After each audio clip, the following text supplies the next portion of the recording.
Good morning, Unity of Sacramento. So good to see you this morning. How are you feeling? Oh yeah, well we're gonna make that much better.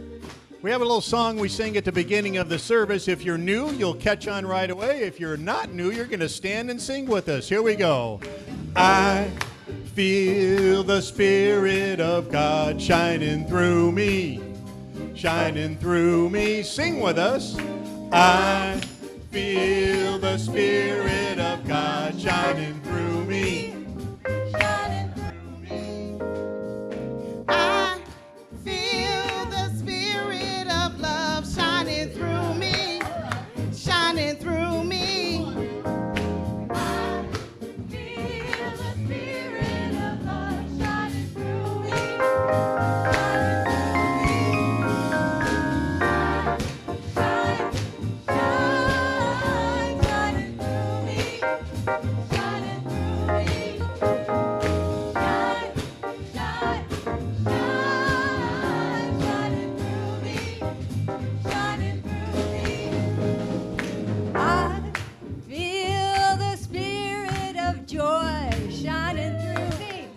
Shining through me. I feel the Spirit of joy shining through me. Shining through me. I feel the Spirit of peace shining through me. Shining through me. I feel the Spirit of peace shining through me.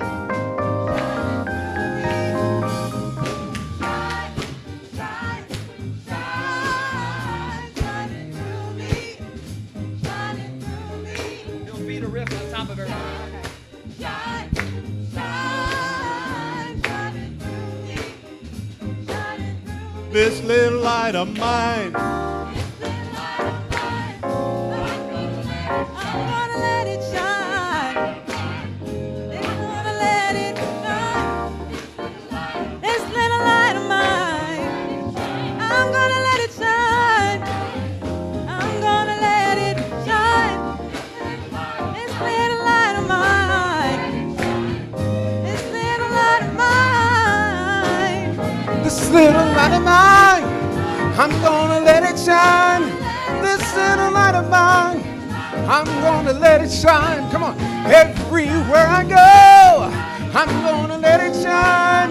This little light of mine, I'm gonna let it shine. This little light of mine, I'm gonna let it shine. This little light of mine, I'm gonna let it shine. Everywhere I go, I'm gonna let it shine. This little light of mine, I'm gonna let it shine. Happy Sunday, Unity of Sacramento.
there's here, something it's about just it. coming from Y'all the don't leave your business. But it's something.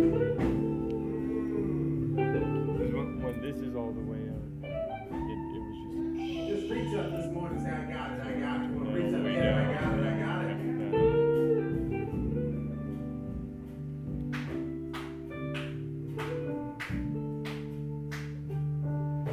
It's not fair that I have to come after this.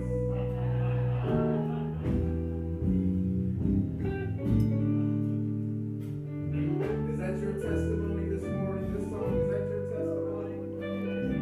I hope you have one by now.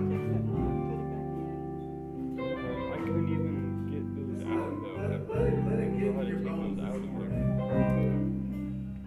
Keep talking, Chet. Keep talking. Keep talking. We're running early anyway. We're celebrating 51 years with Wanda and Tyrone this morning. God has been on the steroid.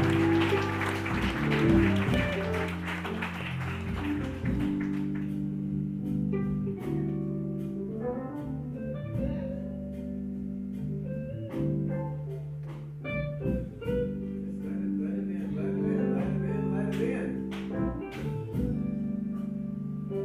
All she had was a microphone. Something about that God.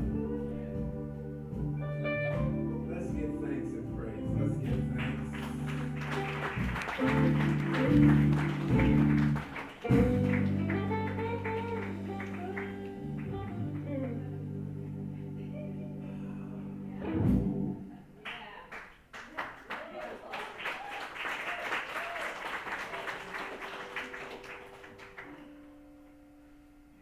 Yeah, you know, it's not fair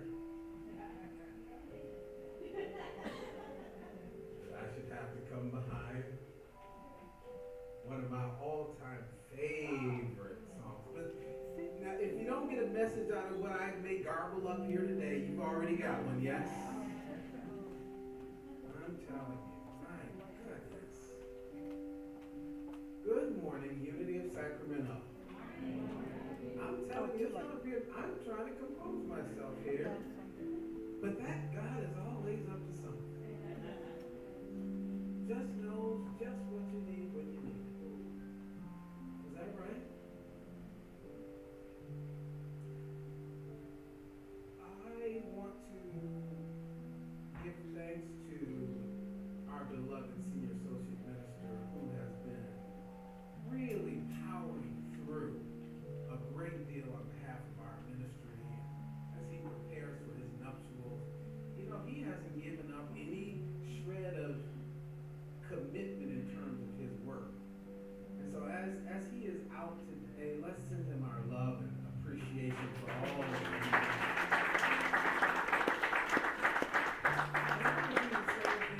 For Reverend Carolyn. Come on in, Reverend Carolyn.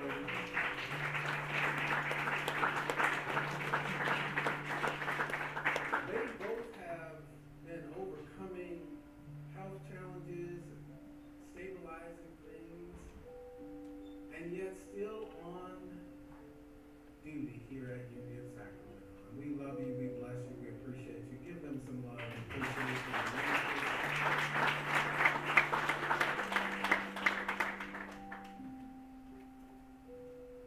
And so, am I hearing like an echo? Oh, okay. But I heard it's like a group of people applauding out there somewhere. Y'all in the park.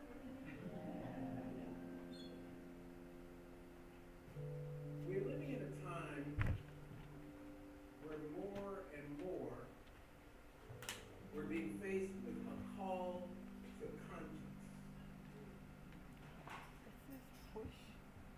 It's virtually impossible to be alive, to be an adult, and to be paying minimal attention and not have your conscience pricked by a world of pain, a world of injustice, a world desperately in need of correction. Who knows what I'm talking about? so it's critical for those of us who identify ourselves with these unity teachings, with the way of Jesus, with the walk in line with those great saints and sages and avatars from the ages. It's critical for us to take inventory of our conscience. And when we do this, we are able then to determine what is ours to do when we receive the call of the times. Here today, with me? So how do we do this? How do we understand and interpret what is ours to do in relation to the call of the times? We do this by revisiting, or not only revisiting what we believe as we've been doing weeks up to now, but why we believe what we believe. Why we believe what we believe. And so for the next several weeks, we will walk through a series of lessons entitled Stand for Something. Say it out loud with me. Come on. Stand for something. Again, come on. Stand for something. And that subtitle is Why We Believe What We Believe. Okay, Tyrone? Yes. Whatever's happening here is a distraction. I'm certain that there's some kind of audio thing here. I can hear myself talking back to me, and that's going to be trouble. Can you lower that? Okay. All right. I hope that doesn't ruin anybody's live stream experience. Are we working it out, Tara? Okay. We're good? I can hear it way up. Okay. What's the series title again? Come on. Stand for something. Why we believe what we believe. So I have a question for you. When making a decision or making up your mind about something, do you have a concrete reference of principles, of values that informs the basis upon which you will choose? I'm going to ask that again, all right? When making a decision or making up your mind about something, do you have a concrete reference of principles or values that informs the basis upon which you will choose? I remember growing up, and we would go to vacation Bible school at my grandmother's church down the street from us. And they taught us this little song. The B-I-B-L-E. Yes, that's the book for me. I stand alone on the word of God. The B-I-B-L-E Bible. And growing up, between experiences like those and experiences in other churches, I would begin to establish a rote memory of things that I was to believe. Anybody know what I'm talking about? And in the times where we are today, it's important not to simply have a rote understanding. Watch this. Watch this. Our Father, who art in heaven, hallowed be thy name. Thy kingdom come, thy will be done on earth. You look at all of us good people, right? Everybody's getting in and singing it and, knowing it, right? That there's that rote understanding of it, that it is encased in our memories, but have we ever stepped back and asked ourselves the question, why do we believe what we believe? Because there are some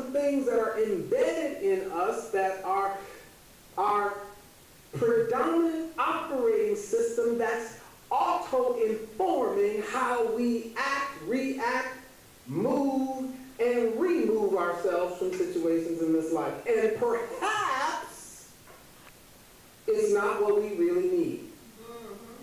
Are you hearing me? Who remembers this song? Give me that old time religion. Give me that old time religion. Give me that old time religion. It's good enough for me. It was. It was. It was. It's. No, it's not. You know why? Because you're sitting here at Unity Church. So somewhere along the way, are you with me?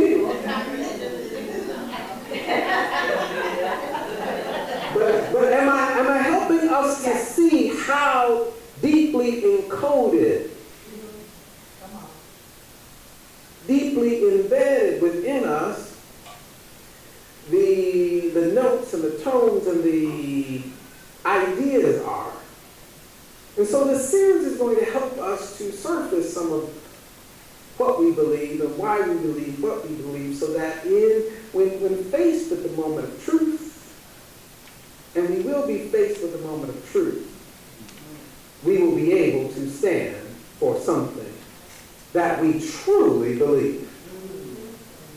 Have you got it? I want to bring up some operative words, some definitions. You might want to put some of these things in your notes, and they seem to be simple words, but let's just play with some of these operative words. The first one is believe or belief. An acceptance that a statement is true or that something exists. An acceptance that a statement is true or that what? Something exists. Something one accepts as true or real, a firmly held opinion or conviction we are prepared to fight for our what? Beliefs. Something one accepts as true or real, a firmly held opinion or conviction. Everybody rocking with me on this one? It's just belief. Here's another one. Stand. And we're talking about a stand, taking a stand. To be in a position to gain or lose because of an action taken or a commitment made. Uh-oh. Uh-oh, see, now I'm on somebody's block this morning. Ask yourself in the first person out loud, have I ever taken a stand? Come on, have I ever taken a stand? Now let's translate that. Have I ever been in a position to gain or lose because of an action taken or a commitment made? And I'm basing my stand on what I believe. And have I ever taken an erroneous stand based on a belief that I had outgrown? Who said that part?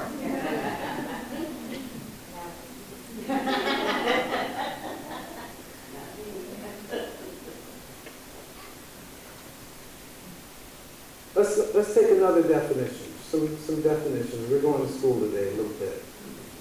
Conscience. C-O-N-S-C-I-E-N-C-E. Conformity to what one considers to be correct, right, or morally good. What is it? Come on. Conformity to what one considers to be correct, right, or morally good.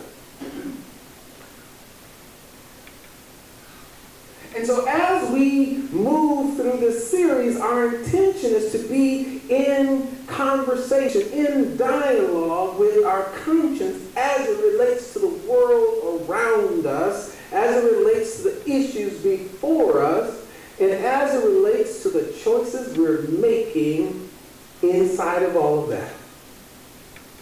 Tell somebody you still have a choice. Go ahead and tell them you still have a choice. Now, before Jesus we were given the Santa Clausification of Jesus.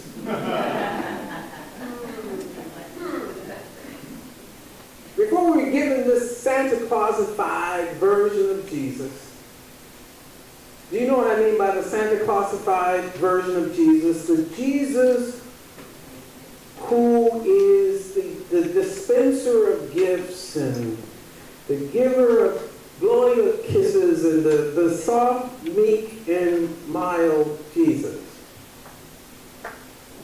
There was the actual Jesus that we study in the Bible. And I want to lift this passage to help us to see how he works through this. Because in this teaching, in unity, we look at Jesus as our way shower. Can you say that word? It might be used for someone. Way shower. Again? Way shower. The one who shows us the way.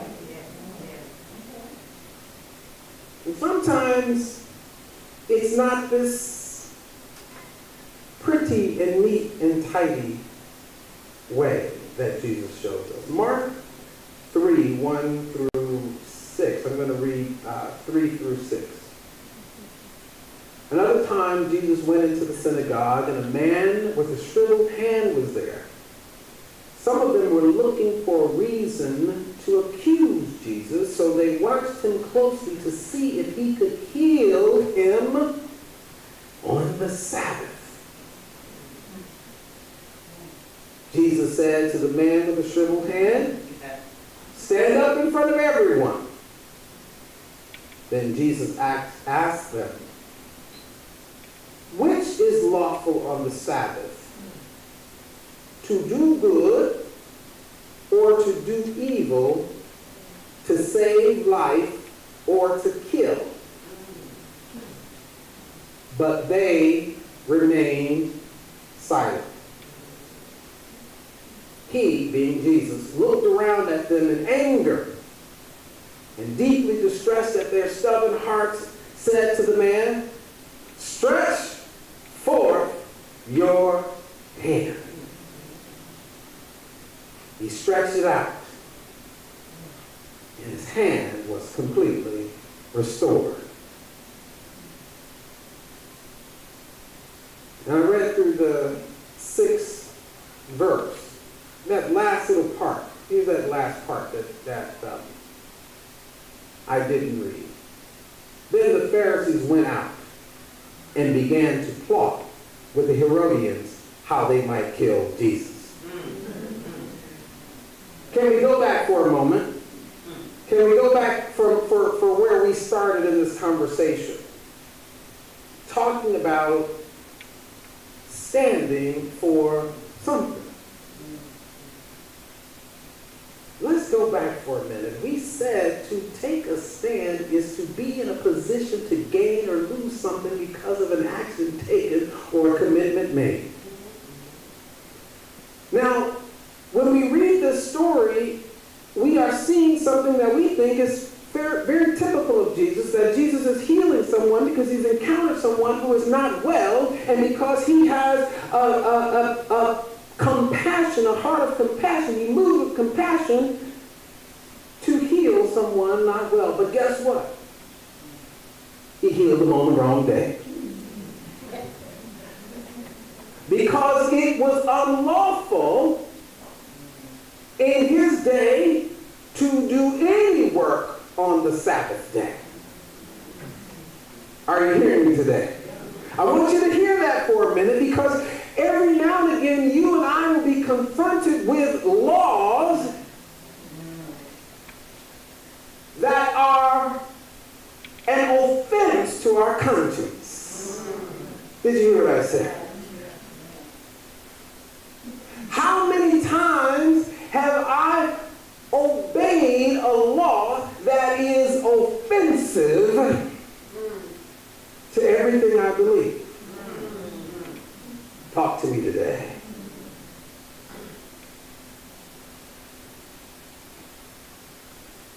Just because it is law does not make it morally correct. Are you hearing me today?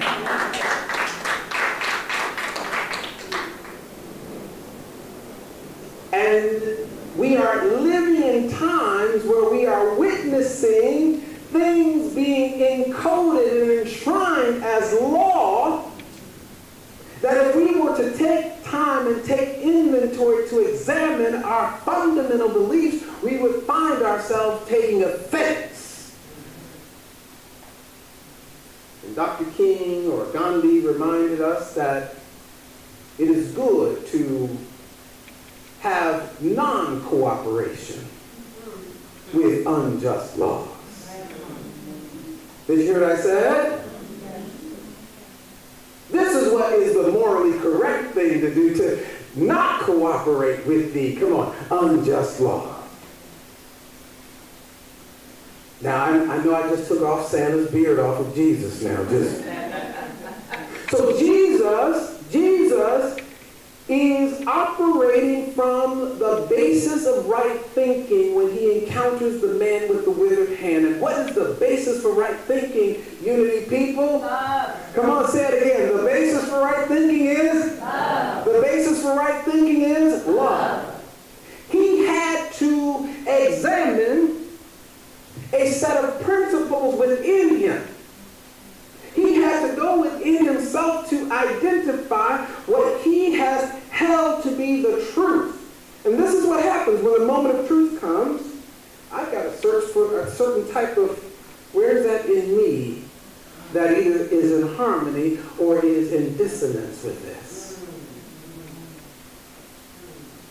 And so going back to that earlier question that I raised, do you and I have a set of principles inside of us that inform how we will choose when we are called to respond to the answer, the call of the times? So there Jesus is, being told that it is unlawful to heal on the Sabbath day. So then he asks, well, then which is better? Do we not heal at all just because it's Sunday? I mean, what are we going to do? Is it evil to not heal? He asks them back and then tells the man, stand straight up in front of everybody. Watch me do it anyway. That's a different Jesus, son. Hadn't seen. That's the same one. He's been in that same book for thousands of years. Same guy. So then where are we drawing our examples of how to be today?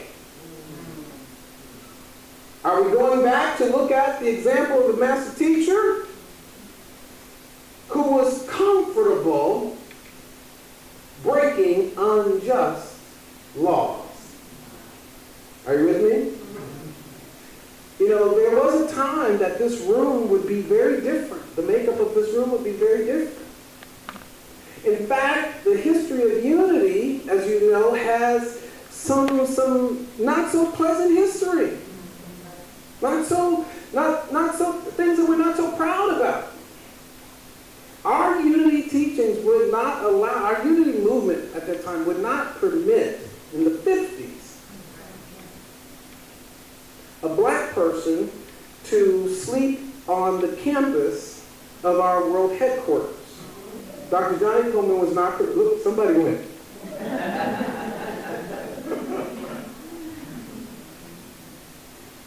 Because, ready? Because of Jim Crow segregation laws, it was unlawful to do so. And when reporters asked representatives about this policy that was contradictory to their teachings, the representative said to the reporter, well, people aren't quite ready for this yet.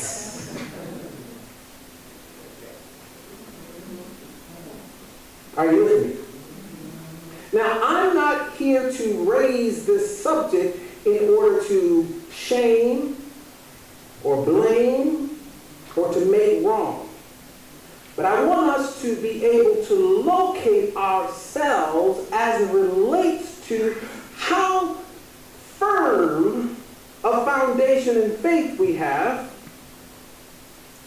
in order to make the choice that must be made for the world that we say we want to have. Are you with me?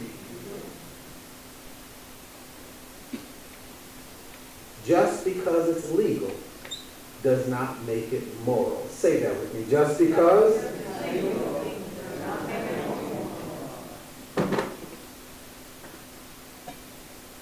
We have some examples of this in history. I'll read this a little bit about someone you know. I might read this a little bit. Thank you. Muhammad Ali. Who remembers Muhammad Ali? Do you recall that he was arrested? He wasn't in prison, but he was arrested for conscientiously objecting to the draft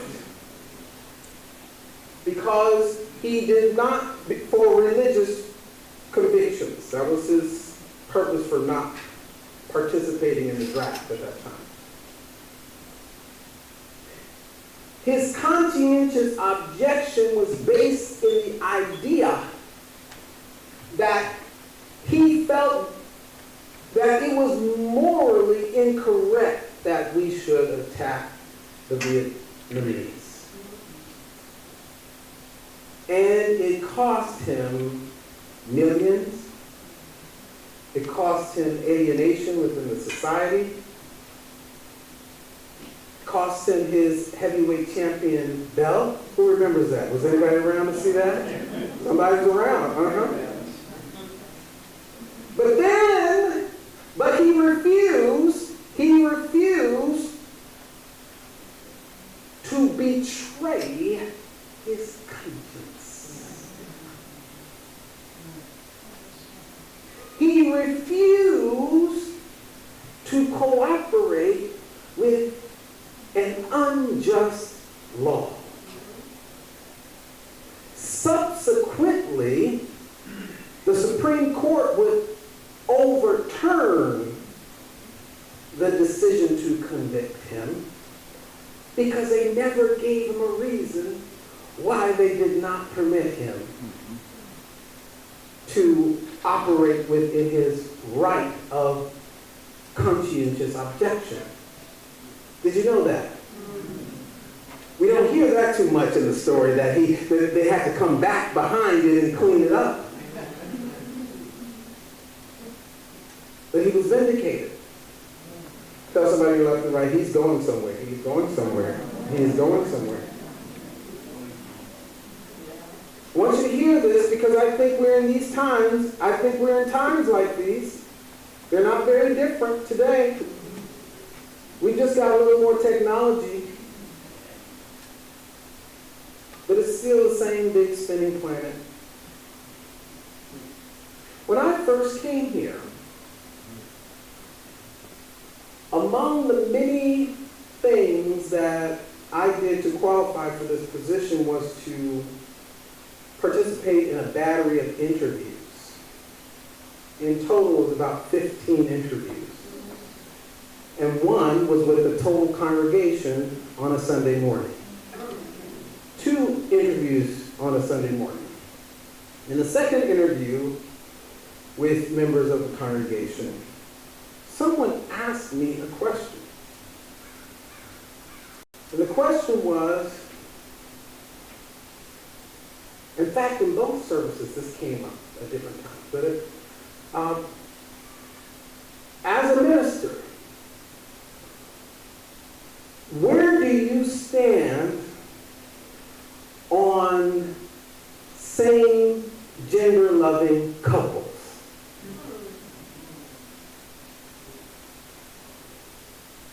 And a hush went over the room.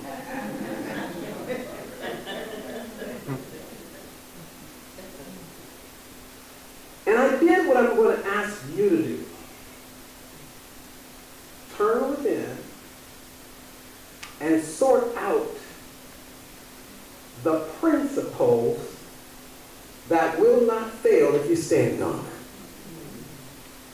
The fundamental principle, first foundational principle in unity that was transcribed, really, and written from the late Reverend Don Ned. He says, we believe that it is God's will that every individual on the face of this earth should live a healthy, happy, and prosperous life. This is one of my core beliefs since I was a child. And as I've grown into this belief, I have not abandoned this belief. I found this one to be good and steady and certain. So that was operating in the background, though I didn't articulate that. Do you know that you don't have to spit your beliefs every time you make a choice? Don't we get tired of people telling us, what they believe, Bible thumping and finger wagging and all of that? No, you can reach in your soul and speak from your translated experience of your beliefs. And so what I said was, as a person of African descent in the United States of America with the history that my people have encountered in this country, a history of discrimination and marginalization, it is antithetical to everything in my being to participate in the alienation and discrimination of any other people on the planet.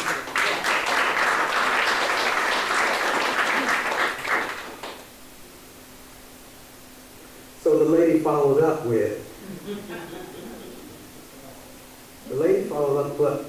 but what about, what about me? You just say that to everybody.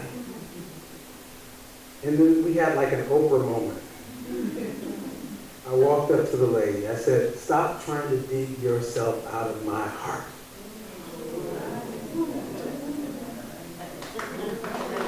You can't dig yourself out of my heart even if you try.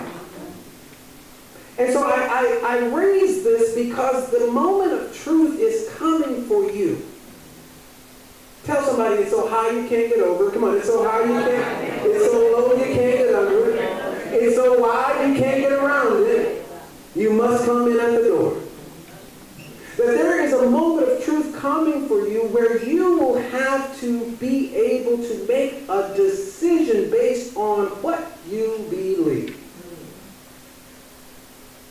And if you reach into your soul and find that the beliefs are no longer serving you, don't be disappointed.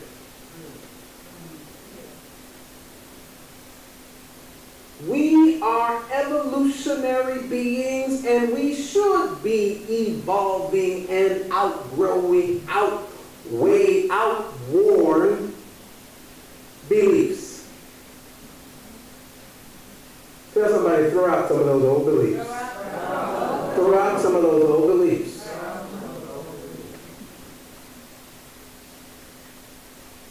Now, to do that, you may have to confront the society in which you spend the majority of your time. It may change your social circle. Did you hear what I said? What if you stop believing in discrimination, and you stop believing in othering people, and you stop believing in biblical abuse? What if you outgrown that?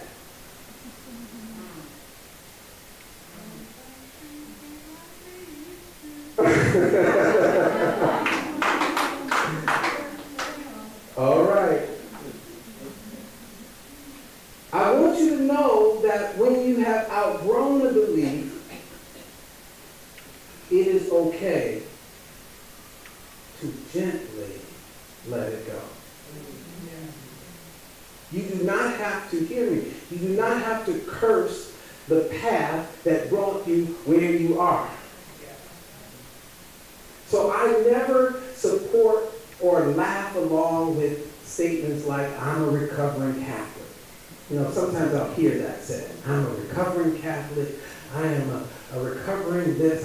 No. Let's not, why? Because that path brought you here. We don't want to burn bridges behind us. Something in that path sustained you up to this moment and brought you on to this point. You and I are unfolding spiritual ideas in the mind of God. We're not born to stay anywhere. We're born to keep on rising and growing and transforming. Are you with me? You'll get up to a place where you say, well, I'm not moving beyond unity. And that's okay. God does not deal in name brand religion. Are you hearing me? It's not about the name. It's about the works. Are you with me? Everybody here? Interesting thing happened today. You know how God is. So, I just happened, and if you're uncomfortable with this sermon, I'm doing my job.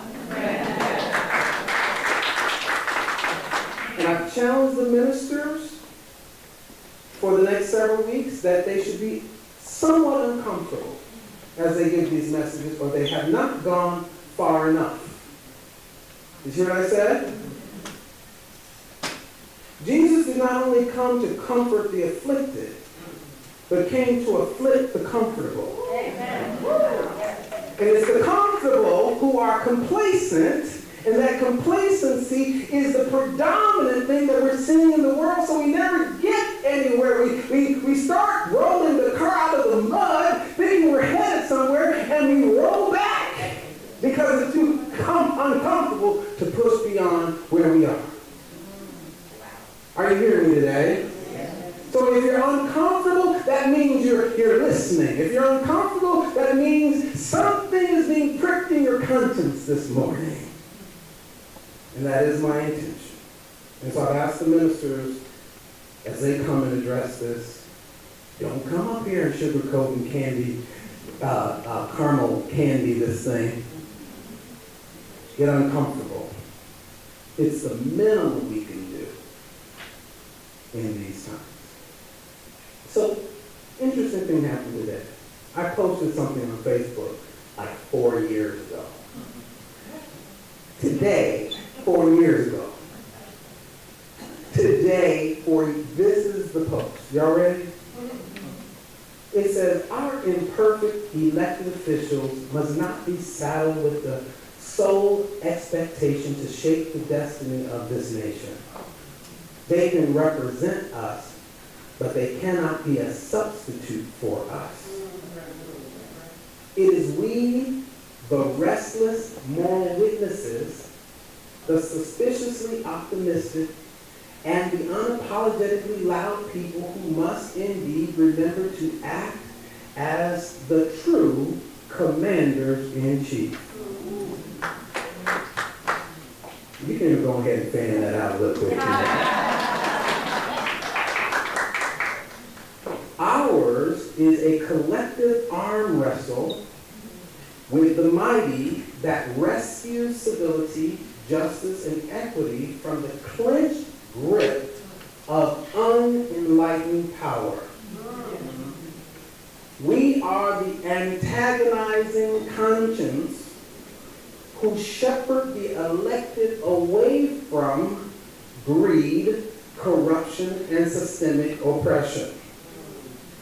We are the holders of these truths, the imagineers of the beloved community, and the perfecters of this Western Union. Our temptation is to cheer with ecstasy or to jeer with disdain at the announcement of one chosen to serve. Yet, haven't we all been chosen to serve?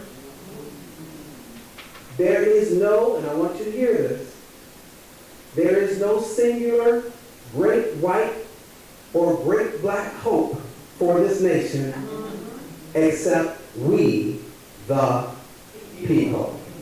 Can I get an amen?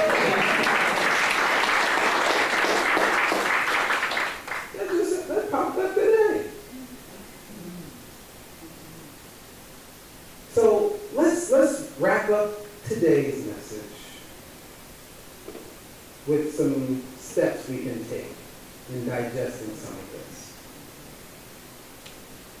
First thing we must do is know it. Everybody say know it. Know it. It is not enough to react with emotion, but to act from your truest belief. And to, along the way, true up your beliefs. Keep truing them up. Everybody got that? Because they are the foundation and the building blocks from which we will choose. So that's know it. Know the beliefs. And act from that principle. 2, grow it. Everybody say grow it. Accept that you are evolving and you have the right to change your mind.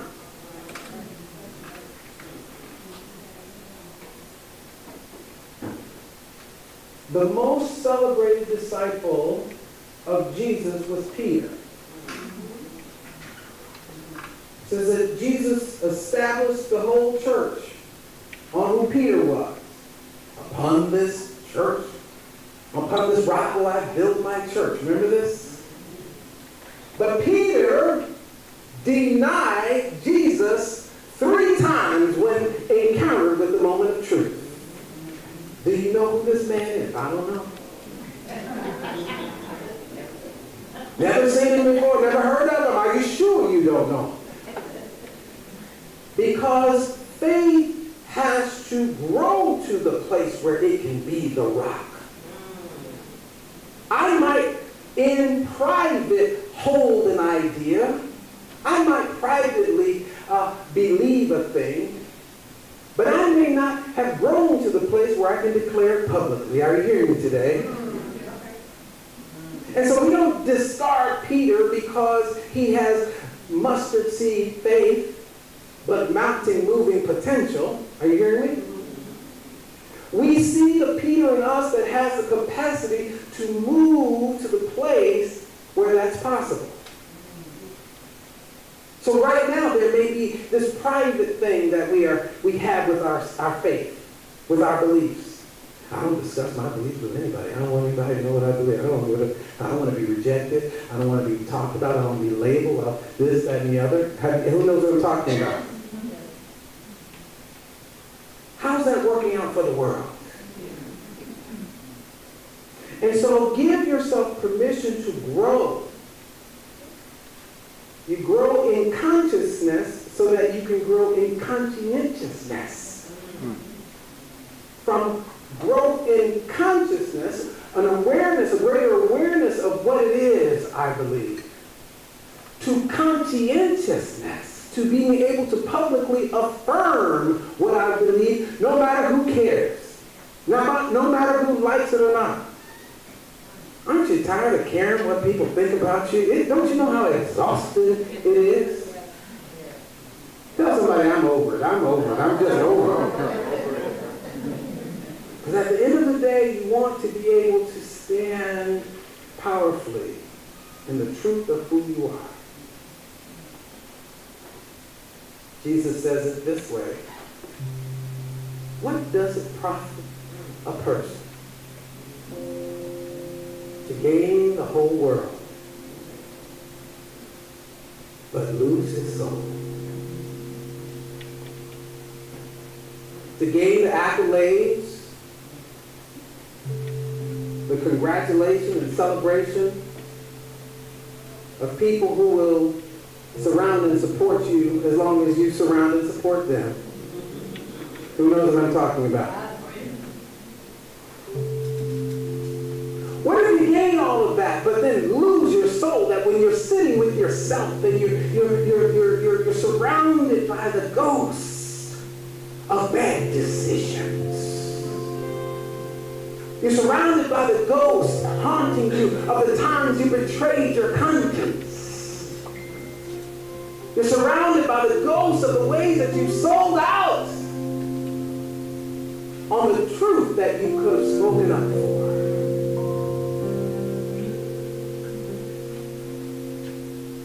The call of the time is to grow up. To grow up and to trust. Like Jesus said, for this end was I born. To this end was I born, and for this cause came I into the world, that I would bear witness unto the truth. I'll bear witness unto the truth whether you like it or not. I'll bear witness unto the truth whether you're a Republican or a Democrat. You understand? I'll bear witness to the truth whether you're a senator or you're a congressman. I'll bear witness unto the truth whether you're a judge or a mayor. I'll bear witness unto the truth. I'll stand on this truth and I'll watch as the truth crushed to the ground rises again. There are things that are temporal that may tempt us away from standing on our truth.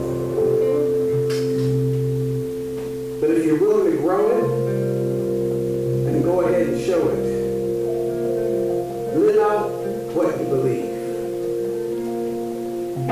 Don't get yourselves in these arguments and battles. If you believe in a world of compassion and cooperation, figure out how to have important conversations compassionately without trying to destroy the person that you have the conversation with. Why not bring them over to see the love that you're talking about? Show it. And while you're at it, vote it. Did you hear what I said? So we're going to grow it, we're going to show it, and we're going to vote it. Recognize your vote is your voice in this society at this present time. And you don't want to have God repent for having given you the privilege of voting, and you have not exercised your conscience. This is the call of the time. We change the world by having the courage to show up and be who we believe we are. And so it is written, and so I've spoken it, and so you have heard it, and so it is. Amen.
opportunity. And know that it is activating a law in your own life when you participate in giving. If that good starts showing up in your life in expected and unexpected ways, who knows what I'm talking about? Just in expected and unexpected ways, whether it be that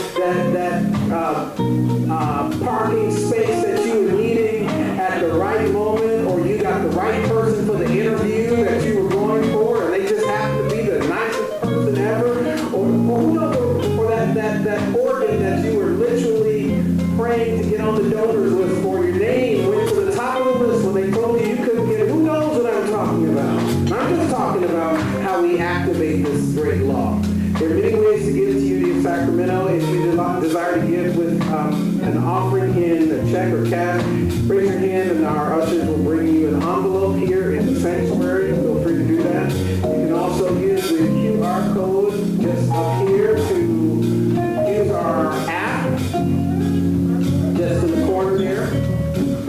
But find your way, or you can use the unityofsacramento.com website and consider making it a recurring gift. Let's take a moment to bless our gifts. Everybody ready? Just affirm me. Divine love, in and through me, blesses and multiplies all that I have, all that I give, all that I receive.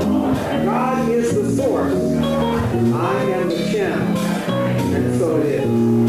Amen and amen. Ushers, please come forward.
Distressing things about what's leading up to this election. Many of the leaders in our tradition have formed a website called My Election Intention.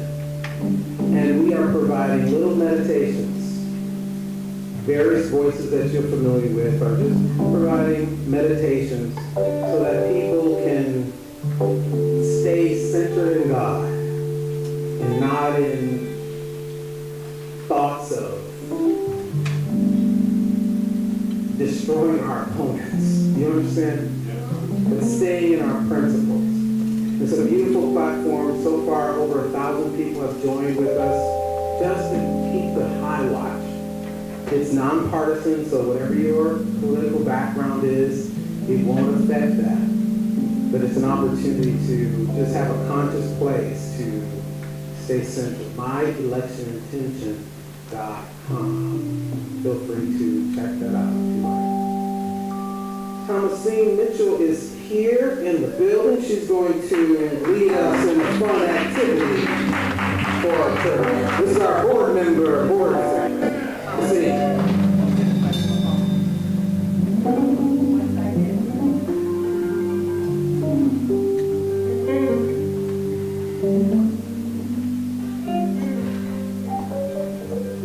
Good afternoon, Unity. I'm excited. I know we mentioned that we would have a raffle, and for the next 4 weeks, I thought I turned it on. I'm sure you all can hear me though. But live stream can't hear me. And you can do this on live stream as well, because we do have a drop down on the app. So what we're doing is selling raffle tickets, and we have 4 prizes. This week we have a gift card for Southwest Airlines. So, it's pretty exciting. And of course, the more you buy, the more chances you have to win. So the raffle tickets are $1 each. But if you buy 5 tickets, oh, okay, is that better? So if you buy 5, but if you buy both, you get more options, right? So if you buy 7 tickets for $5, 15 tickets are $10, 25 tickets for $20, 60 tickets for $50. If you buy them singular, they're $1 each. So you can see me if you want to purchase those, or you can do them online, because most people bring their cards and so forth. But I do have the tickets here, so if you purchase them on the app, just come to me so I can give you the tickets. We'll announce the winner next Sunday, because we're just changing the process and kind of fine tuning that for next Sunday. And we'll also have another opportunity next Sunday as well. How much is the gift card? The gift card is $100. So on Southwest, that'll get you to San Diego, it'll get you to LA, it might get you to Vegas, right? So, for those church conventions and things like that. So thank you so much. So please hit me after service if you'd like to purchase. Again, if you purchase online, please let me know so I can give you the tickets. Thank you so much. All of the proceeds go toward your church. This is, yes. So thank you.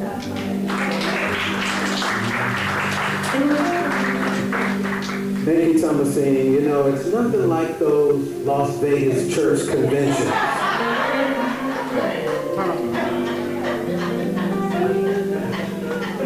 And I just want to acknowledge you, Thomasine, for taking this on and taking the lead in this idea. Members of our board of trustees are tasked with being creative about raising funds for the church, and so I'm grateful. Give her another round of applause. Get your tickets. Get flying on Southwest. Let's welcome the children to our sanctuary as we see out this little light of mine.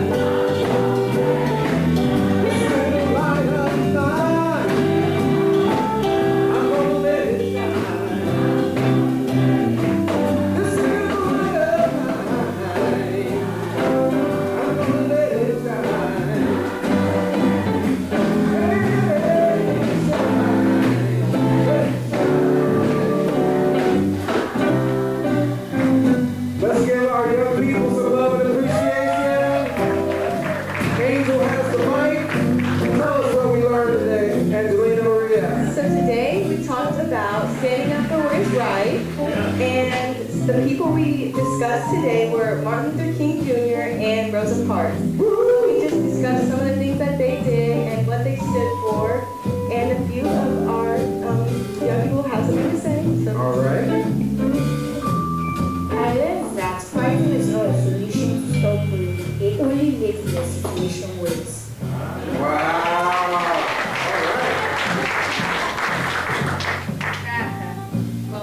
That's all we have for today. Give them some love and appreciation. Thank you, guys.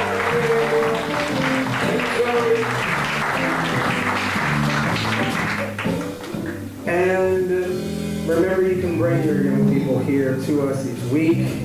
They're definitely getting, according to their own consciousness level, an appropriation of what we're doing here. Isn't that wonderful? Yeah. Now today, as we close the service and sing We All Belong, I want you to hear that in light of today's message, in light of what we're talking about. You'll hear the word. The words that stand out for you today. All right? Let's close our service singing together.